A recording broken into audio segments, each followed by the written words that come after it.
is, 3,000 feet. And then we install these temperature points and cook the ground. Cook all the groundwater contamination. So there's about 30,000 feet of them. And then you take this 3-inch, weld these sticks into the ground to the bottom of the hole. They all get temporary casing, which sucks because the casing has to come back out. This geoprobe though is a beast. Exploded all the chains.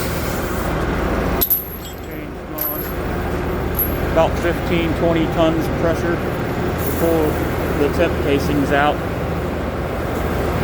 But this is how you save the water after it's gotten all fucked up.